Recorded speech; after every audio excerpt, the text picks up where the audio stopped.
नमस्कार, हमें है आपकी सेहत का ख्याल। हेल्थ प्लस के संग में आपका स्वागत है। मैं हूं रजनीश कौर। योग, मन, आत्मा और शरीर का मिलन। योग एक ऐसी प्राचीन प्रथा जो शरीर को मजबूत बनाता है, मन को निर्मल करता है और आत्मा को जागृत करता है। इसी विषय पर बात करने के लिए आज हमारे साथ हैं आरोग्य भारत के कार्यकारी अध्यक्ष अनिल वासुदेव जी। आपका बहुत बहुत स्वागत है। Thank you ma'am. Sir, yoga एक ऐसी प्राचीन पद्धति जो हमारे शरीर को स्वस्थ बनाती है। आज की जनरेशन की अगर हम बात करें तो योग के बारे में जानना बहुत जरूरी है। सबसे पहले तो मैं योग के बारे में विस्तार से आपसे जानना चाहूंगी। Thank you ma'am. Rajneesh Kaur ma'am ji, आपका बहुत बहुत धन्यवाद कि आपने हमें बुलाया। देखिए, आपके प्रश्न में ही एक उत्तर छिपा हुआ है। आपने कहा ना कि प्राचीन जो पद्धति है, तो उसके बारे में हम आज के लोग डिस्कस करेंगे। ये बहुत बढ़िया बात है। प्राचीन पद्धतियों को जानना, मानना, समझना, उनका प्रचार प्रसार करना और उनको जन तक पहुंचाना, ये माध्यम योग ही है। देखिए, योग अगर हम देखें तो जो जुड़ाव करता है मन, बुद्धि, विचार का। अगर हम ऐसे भी कहते हैं, शरीर को आत्मा के साथ जोड़ना, आत्मा को परमात्मा के साथ जोड़ना, ऐसा भी माना गया है। और एकाग्र चित्त हो गए योग का करना, जैसे शरीर को तैयार करना, फिर मन को तैयार करना, फिर विचार को तैयार करना, फिर मन को तैयार करना, फिर बुद्धि को तैयार करना और एक सामने एक गोल की तरफ कार्य करना, ये योग है जी। सर, उद्देश्य क्या है इसके? हम कैसे लेकर चलें कि योग आज के टाइम पे हम क्या ऑब्जेक्टिव्स, किन उद्देश्यों के साथ हमारे साथ है?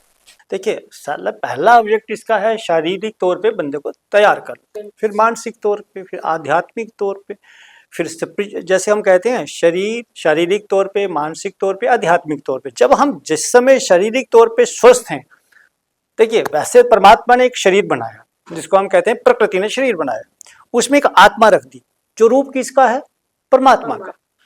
और अगर हम दूसरे एंगल में इसको रखें तो ये शरीर क्या है? मंदिर है। किसका? आत्मा का, सोल का घर।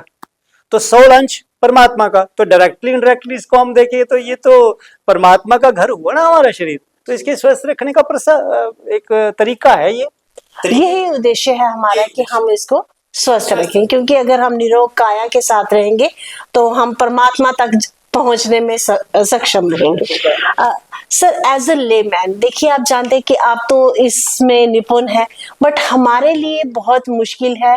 हम जो इनिशियल स्टेजेस पे कितने प्रकार का है और कैसे हम डेली लाइफ में ये छोटे छोटे योग करके हम शुरुआती स्तर पर किस तरह से अपने आप को स्वस्थ बना सकते हैं। अगर हम दूसरे एंगल में देखें तो यम है, नियम है, आसनास है, प्राणायाम है, प्रत्याहार, धारणा, ये तो आगे ना एक लिखित भाषाएं कि भाई ये हमारे महर्षि पतंजलि ने जब इसको प्रकृति से लिया और संसार को दिया, है ना। जब संसार को दिया, कि यम बनाया, कि नियम बनाया, कि भाई इसका ये तरीका है, इसका ये तरीका है, ऐसे ऐसे ऐसे ऐसे ऐसे करना। मैं आम आदमी के लिए तो मैं अपनी भाषा में जो मुझे समझ आया कि हम सुबह उठें, पहले तो थोड़ा अपने शरीर को थोड़ा सा स्वस्थ करें। जैसे जो हमारे बेसिक नियम्स हैं, स्टूल जाना, स्नान करना, फिर एक नित्य साधना करना, एक समय बैठ के। अगर कई बार शुरू में कहता है अकेले नहीं हो सकता, तो हमें क्या करना चाहिए? किसी योग साधना केंद्र में जाना, साथियों को इकट्ठा करना, परिवार को साथ लेके करना। तो मैं तो बेस्ट कहता हूँ कि एक 4-6 लोग घर में, पार्क में, किसी योग साधना केंद्र में, कहीं भी जाके शुरुआत करें। एक बार आप शुरुआत करेंगे, लेकिन अगर आप कहेंगे उसी दिन आपको कोई फायदा होगा, तो मेरे हिसाब से नहीं, ये समय लगेगा। से कौन से ऐसे प्रकार हैं जो एज ए लेमैन हम स्टार्ट कर सकते हैं? सूक्ष्म क्रियाएं। सूक्ष्म क्रिया में मैं चाहूंगी आप थोड़ा सा हमें देखिए, सूक्ष्म क्रियाओं में सबसे पहले या तो हम टो से शुरू कर सकते हैं। पाँव का आगे पीछे करना, पाँव को घुमाना, घुटनों को घुमाना, कमर को घुमाना, कटी चक्कर करना, फिर अपना ताड़ासनास करना, फिर उसके बाद अब स्कंध चलान, कंधों को चलान करते हैं इसका हम, है ना। फिर कलाई को चलाना, मुट्ठियों को बंद करना, फिर आगे ग्रीवा चलान, गर्दन को घुमाना, तो ये सूक्ष्म हमारे आसनास हैं। सूक्ष्म से लेके फिर आगे बढ़ेंगे, जैसे फिर हम आगे सूर्य नमस्कार वगैरह कर सकते हैं। सूक्ष्म से शुरू करें आप जी। सूक्ष्म से सर, शारीरिक तौर पर तो आपने हमें बताया कि ये प्रक्रियाएं करके आप पहुंच सकते हैं। सर जैसे आप जानते हैं स्ट्रेस भरी लाइफ है, बहुत ज्यादा स्ट्रेस रहता है लोगों को, मानसिक तौर पर हम किस तरीके से योग से अपने आप को बचा सकते हैं? बहुत सारे जिस दिन शरीर स्वस्थ हुआ, मैं ये आपके माध्यम से सभी से निवेदन करूंगा, जिस दिन शरीर स्वस्थ हुआ, मन आत्मा बुद्धि विचार ऑटोमेटिकली स्वस्थ हो जाता है, ऑटोमेटिकली। जिस समय शरीर स्वस्थ नहीं होगा तो मन बुद्धि विचार स्वस्थ नहीं हो सकता। हम इसको कहते हैं शारीरिक तौर पे स्वस्थ होना। शरीर जब एक बार स्वस्थ हो गया ना भाई, उसको छोटी मोटी कोई प्रॉब्लम नहीं है, तो वो करेंगे हम योगा से, योगा से ही होगा। ये तो प्रकृति ने भी हमें दिया कि इसी से हो सकता है। अब आगे दिमागी तौर पे हमें स्वस्थ कैसे रहना है? प्राणायाम इज द ओनली वे। प्राणायाम के बाद मेडिटेशन, ध्यान। लोग बहुत से कहते हैं कि मैं ध्यान 3 घंटे करता हूँ, 4 घंटे करता हूँ। जो मैंने समझा अभी तक, वो ध्यान नहीं करते। ध्यान का मतलब होता है कंसंट्रेशन, एकाग्र चित्त करना। किसको देखना है? पहले श्वासों को देखना। हमें तो श्वास ही समझ नहीं आई अभी तक कि श्वास आ कैसे रही है, जा कैसे रही है। हमें ये भी नहीं समझ आया कि श्वास में हमें क्या करना है, चेस्ट तक लेनी है, पेट फुलाना है, कैसे करना है। प्राणायाम को भी मैंने देखा। अब जैसे मैं आपके माध्यम से एक मैं बात रखना चाहूँगा यहाँ। देखिए, ये जो कपालभाति है, हम इसको प्राणायाम कहते हैं, जबकि ये प्राणायाम नहीं है। अगर आप इसको सही तरीके से चेक करें, ये शुद्धि है, ये क्रिया है, शुद्धि क्रिया। किसकी? कपाल की। कपाल भाति, कपाल मतलब मस्तिष्क, भाति मतलब क्रिया, शुद्धि। ये शुद्धि क्रिया है, तो हम इसको प्राणायाम बोल रहे हैं, सभी बोल रहे हैं। लेकिन आप इसको अगर सही बुक्स में चेक करेंगे तो ये कपाल भाति, कपाल शुद्धि है। सर अभी आपने बात की श्वास और ध्यान की, तो इन दोनों में मुझे एज ए लेमैन हमें जानना है कि ये दोनों में डिफरेंस क्या है और किस तरीके से कि श्वास जो हम लेते हैं और ध्यान कंसंट्रेशन, ये क्या इसका योग में किस तरीके का महत्व है? देखिए, श्वास का ही तो महत्व है। श्वास अगर भरी तब भी जीवन है, श्वास अगर छोड़ी तब भी जीवन है। सीधी बात है। अगर नहीं छोड़ेंगे, श्वास भर लेंगे तो नहीं छोड़ेंगे तो क्या होगा, आपसे बेहतर कोई नहीं जानता। अगर श्वास भरेंगे नहीं तो क्या होगा, तब भी आप जानते हैं। अब ये आ गया कि श्वास भरनी कैसे है। हमारे यहाँ एक बहुत बड़ा प्रचलन है कि डीप श्वास, पहले ईड़ा होती है बाई नासिका, पिंगला होती है दाई नासिका, और सुषुम्ना है मध्य में। अब बाई नासिका से ही कई बार हम श्वास भरते हैं, बाएं से ही छोड़ते हैं, और दाएं से बढ़ते हैं, दाएं से ही छोड़ते हैं। ये चंद्र नाड़ी है, ये सूर्य नाड़ी है। और चंद्र और सूर्य ये खुद एक योग है। योग का मतलब है नित्य और समय पे। आप देख सकते हैं 28 डेज का एक चक्कर है, 28 चक्कर है। ये प्रकृति का चक्कर है। और माँ, हमारी जो माताएं हैं, तो वो भी तो 28 के चक्कर में है, क्योंकि 28 का चक्कर अगर नहीं होगा तो उत्पत्ति नहीं होगी। तो 28 का चक्कर अगर चंद्र के साथ नहीं होगा, अमावस्या नहीं होगी, पूर्णिमा नहीं होगी। ये तो बहुत बड़ी बात मैं करने जा रहा हूं कि हमारे शरीर में 72% पानी है, सब माना गया। 70% कहते हैं, कोई 72% कहते हैं, तो पानी है। आप देखेंगे कि पूर्णिमा के दिन और अमावस्या के दिन हमारे शरीर में चेंजेस आती हैं। उसके 4 दिन पहले एक और बड़ी चेंज आती है, जिसको हम एकादशी कहते हैं।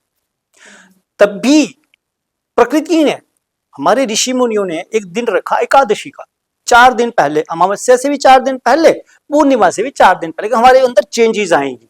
वो चेंजेस क्या होंगी कि वाटर का जो फ्लो बॉडी के अंदर है 72%।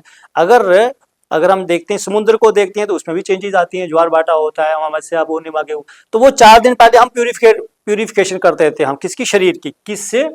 एक व्रत रख के। और इसमें एक लंघनम परमौषधम, ये परमौषधम, लंघनम का मतलब है fasting is a best medicine. अगर फास्टिंग बेस्ट मेडिसिन है, तो हमारे पूर्वजों ने क्या किया कि 4 दिन पहले, अमावस्या के पहले, पूर्णमासी से पहले। अब उसमें आ गई श्वास। अब जब हम उसमें ध्यान योग करेंगे तो श्वास, ईड़ा, पिंगला, सुषुम्ना, ये एकदम शांत हो जाएंगे। और इसके करने के प्रकार हैं, जैसे हम कहते हैं अनुलोम विलोम करो जी, नाड़ी शोधन करो जी, भस्त्रिका करो जी, उज्जयी करो जी, ये नाम है उनके। अब नाम है तो तरीका भी है उसका कि उज्जयी कैसे करना, अपना अनुलोम विलोम कैसे करना है, नाड़ी शोधन करना कैसे है।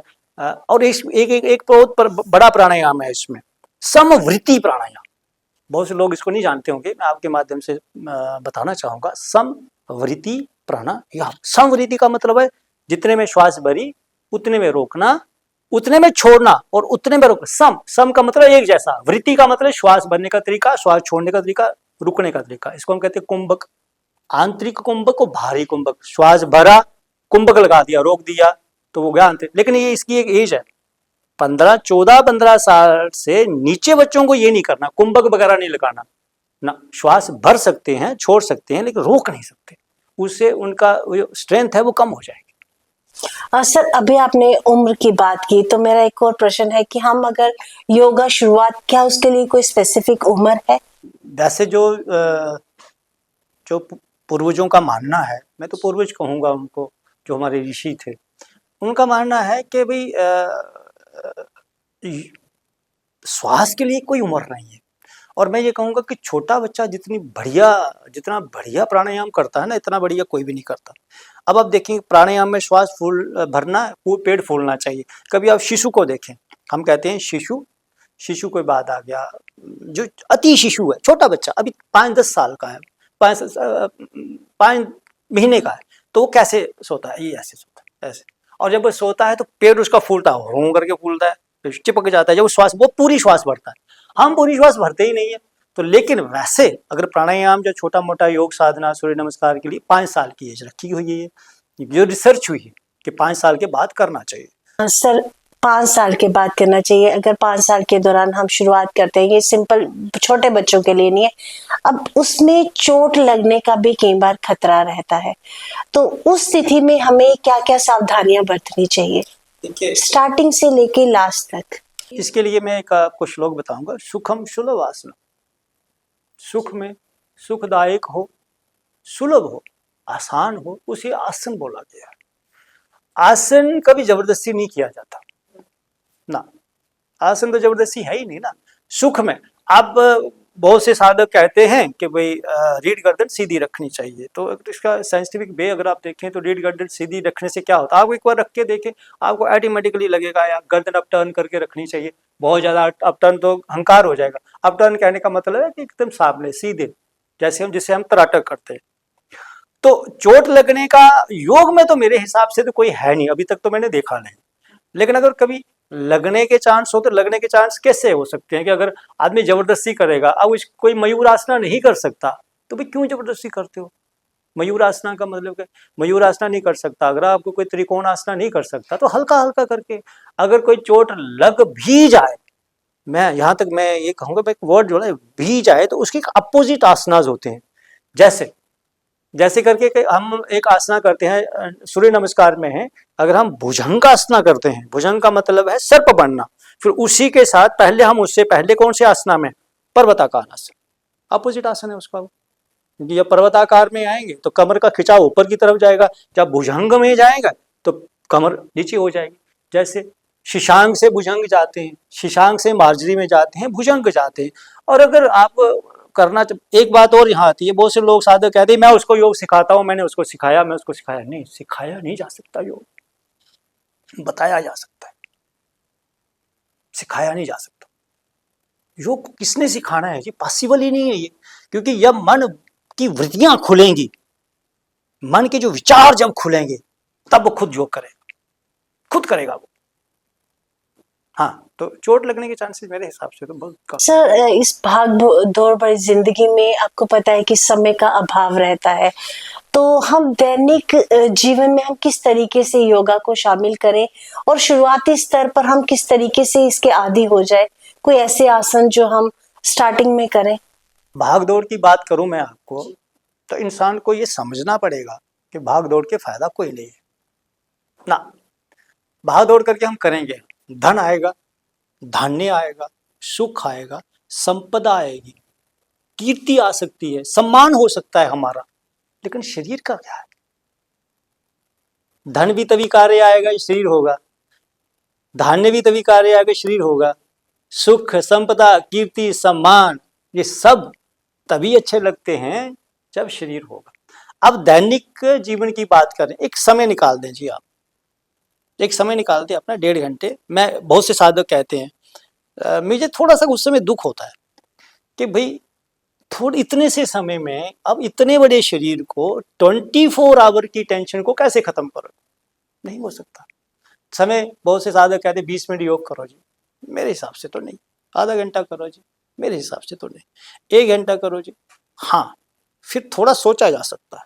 1 घंटे तक समय देना पड़ेगा, क्योंकि पहले तो 15-20 मिनट में तो शरीर तैयार ही नहीं होता जी, उसे तैयार करना पड़ेगा।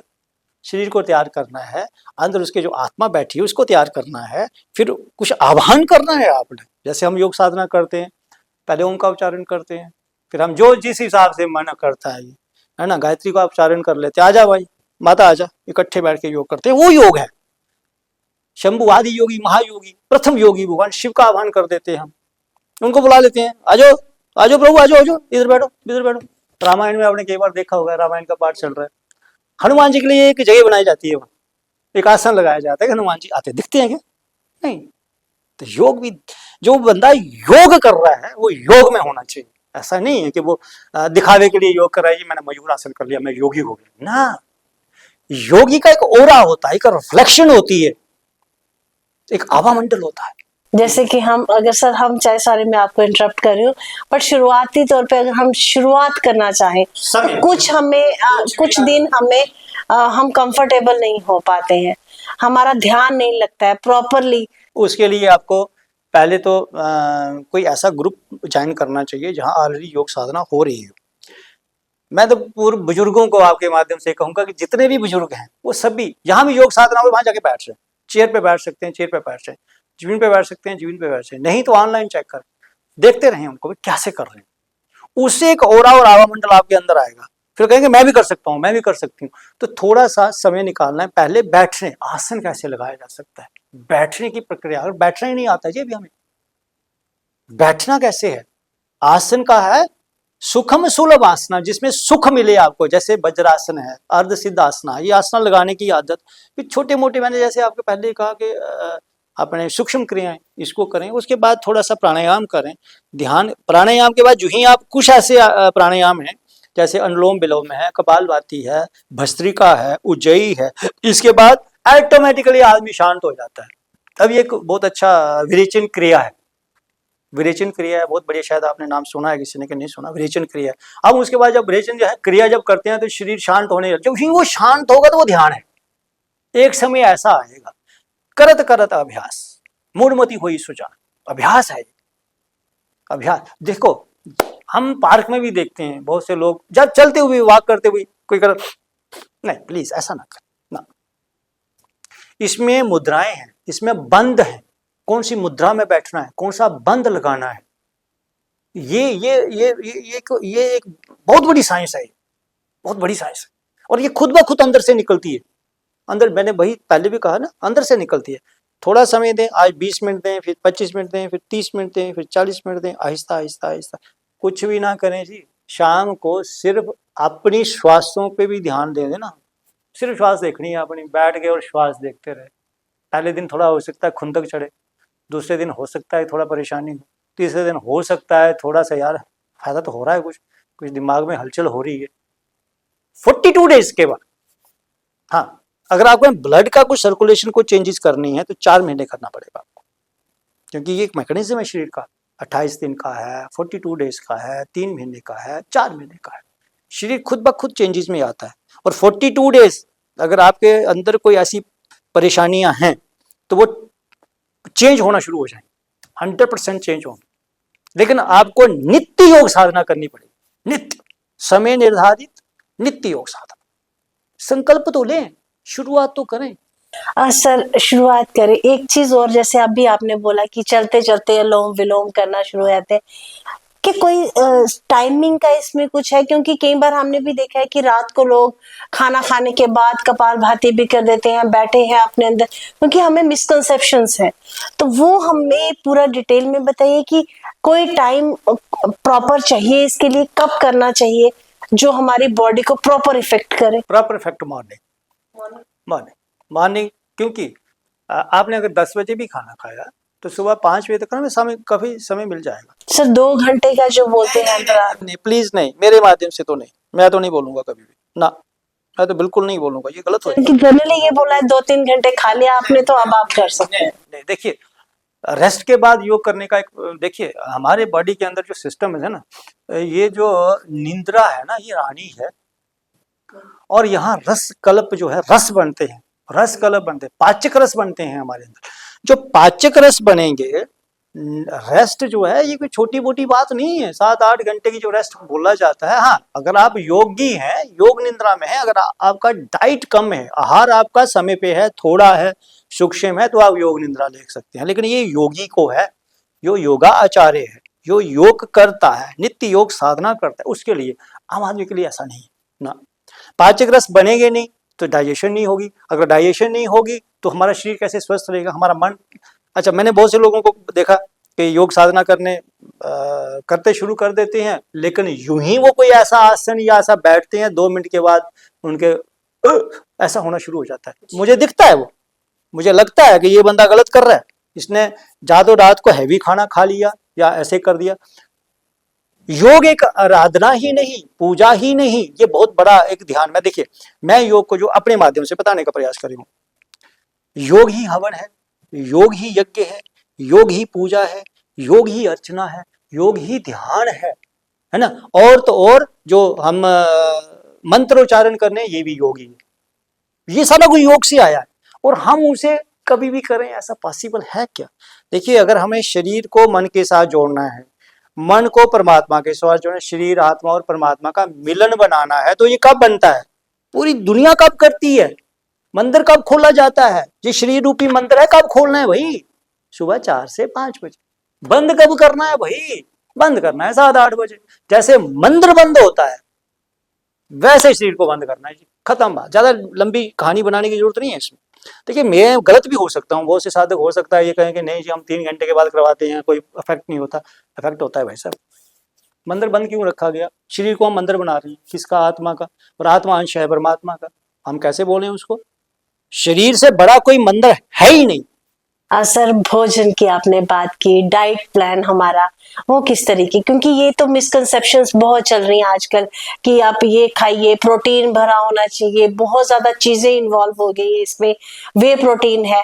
इस योग में कैसा खाना, और योग के अलावा भी एक नॉर्मल लाइफ में इंसान को कितना खाना चाहिए और किस समय पे, क्योंकि इसमें समय का बहुत बड़ा महत्व है। देखिए, खाना चाहिए जिस हिसाब से उसका कार्य है।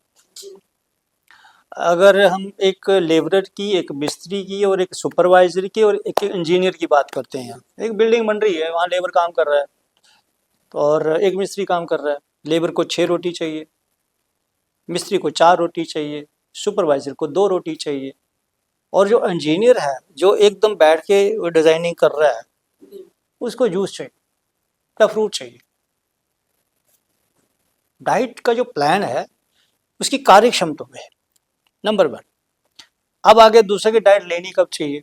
जो ही सूरज चढ़ा उसके 2 घंटे के बाद हमें हैवी डाइट लेनी चाहिए, जिसको हम कहते हैं अल्प आहार भी बोला जाता है। अल्प आहार किसके लिए? जो बीमार है, जो बुजुर्ग है, जो कार्य क्षमता जिसकी कम है, उसका।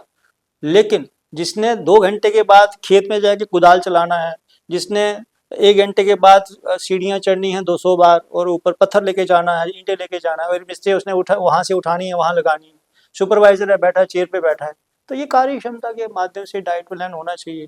बाकी डाइट, हमारी डाइट, भारत की डाइट तो बड़ी प्राचीन डाइट है जी, उसमें तो सारा कुछ दिया हुआ है। उसमें दाल रोटी भी है, सब्जी भी है, सलाद भी है, कैसे खानी है, लेकिन ये उनके लिए है जो कितनी कार्य क्षमता करते हैं।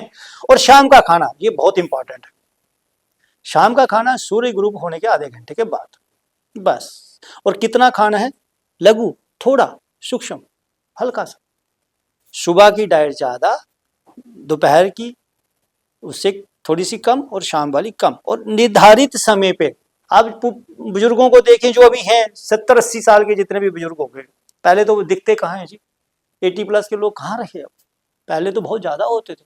उनकी डाइट प्लान चेक करें आप, 8, 8:30, 9 बजे वो जो ही नहा के, या नहा सकते हैं नहीं, ब्रश वगैरह करके, संध्या भगवान को अर्चन करके, छोटा मोटा योग साधना करके वो बैठ जाते हैं। हाँ भाई, ले आ खाना, खाना खाते हैं, फिर 12:30 1 के बीच में खाना, 2 बज जाएंगे वो खाना नहीं खाएंगे, नहीं खाएंगे वो खाना। मेरे घर में मेरी माँ है, 1:30 बज गया तो उसके बाद वो कहेंगे ना मैं नहीं खाना, अब खाएंगे शाम को 6 साढ़े 6 बजे, ऐसे भी। सर सेडिटरी लाइफस्टाइल है हमारा, तो जब क्रेविंग होती है, इनकेस अगर खाना पड़ जाए, दिल करता है, तो उस समय पे हमें किस तरह? थोड़ा खा लें, थोड़ा खा लें, ऐसा नहीं है, थोड़ा खा लें। लेकिन मैं तो आपके माध्यम से सिर्फ एक मैसेज देना चाहूँगा, 3 चीज़ें को अवॉइड करें जी आप। एक तो ये जो आपके सामने है भाई साहब हमारे, हाँ मोबाइल जी भाई साहब, इनको कम से कम देखें और स्क्रीनिंग का टाइम कम करें। हाँ, ये बहुत समस्या बन गई है, बहुत बड़ी समस्या बन गई है, और आप भी सुन रहे हैं, हम भी समझ रहे हैं, देख भी रहे हैं। इसको थोड़ा समय कम दें और शरीर के हिसाब से खाएं जी, वो चीज़ खाएं जिससे शरीर संतुष्ट रहे। शरीर एक बार संतुष्ट हो गया तो आत्मा संतुष्ट हो जाएगी, तो परमात्मा संतुष्ट होएगा, बात आगे वही खत्म हो जाएगी कि शरीर नंबर 1 पे है, धन भी दूसरे नंबर पे, फिर पुत्र भी दूसरे नंबर पे, पहले नंबर पे जो रहेगा वो है निरोगी काया, और होगी वो योग से ही होगी। सर योग के लिए आवश्यक मूल बातें क्या है, और एक योग आचार्य के रूप में आप हमें क्या संदेश देना चाहेंगे? मूल बातें क्या है? मूल बातें हैं, पहले अपने शरीर को तैयार करना है जी। मुझे रात को, अगर आप सुबह योग करना चाहते हैं तो आपने एक संकल्प ले लेना रात को कि कोई बात नहीं, नींद आई नहीं आई, आज नहीं आई तो आपने 5 बजे उठना है जी। 5:30 बजे मैंने योग साधना करनी शुरू है, तो आपने 5 बजे उठ जाना, योग साधना शुरू कर देनी है। और करें, शुरू में अगर आप करें, अकेले ना बैठ के करें, किसी ग्रुप के साथ करें, रिश्तेदारी के साथ करें, कोई कहीं जहाँ भी योग साधना होती है वहाँ चले जाएं, घर से दूर। अगर नहीं तो कोई ऑनलाइन आजकल बड़ी क्लासेस चल रही हैं, किसी के साथ जुड़ लें, वहाँ से कर लें। तो एक तो संकल्प, पहले नंबर पे संकल्प ये रहेगा कि मुझे उठना है और करना है। बाकी रही बात एज ए योगाचार्य, मैं क्या कहूँगा, मैं भी यही कहूँगा, आहार विहार और विचार, ये तीनों चीजें। बिहार में आ गया योगा, आहार में आ गया डाइट, जो डाइट मेरे को डाइजेस्ट हो जाएगी, 4-6 घंटे के बाद मुझे भूख लग जाए, और उसके साथ कभी हफ्ते में 15 दिन में एक बार व्रत रख लें, लंघनम परमोष्णम, शरीर शुद्धि के लिए, मन की शुद्धि के लिए। विचार अपना पॉजिटिव रखें। कई बार गुस्सा आ जाता है, आ गया, गाड़ी चलाते हुए कई बार बाहर भी गुस्सा आ जाता है, कोई टेंशन, लेकिन उसको रिवर्स करें। मिनिमम मिनिमम मिनिमम शरीर को कष्ट दें। शरीर को कष्ट देने का मतलब ज़्यादा हैवी एक्सरसाइज नहीं करनी है कि आप आज हैवी एक्सरसाइज की, मैंने कहा जी मैंने एक्सरसाइज की थी 6 महीने पहले, ऐसा तो होएगा नहीं। जैसे हम श्वास हर समय 24 आवर लेते हैं, डाइट हम डेली लेते हैं, विचार हम डेली करते हैं, वैसे ही योग साधना डेली करनी है, और सुबह सुबह करनी है, जिससे उसके 1 घंटे आधे घंटे के बाद कम से कम खाएं।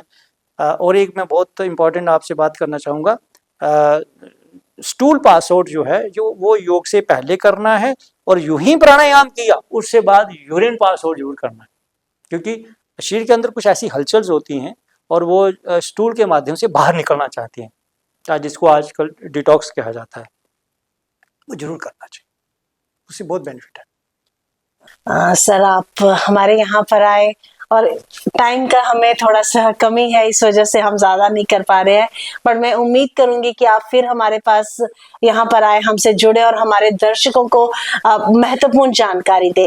हेल्थ प्लस के एक नए अंक में पुनः हाजिर होंगे आपके साथ, तब तक के लिए जय हिंद।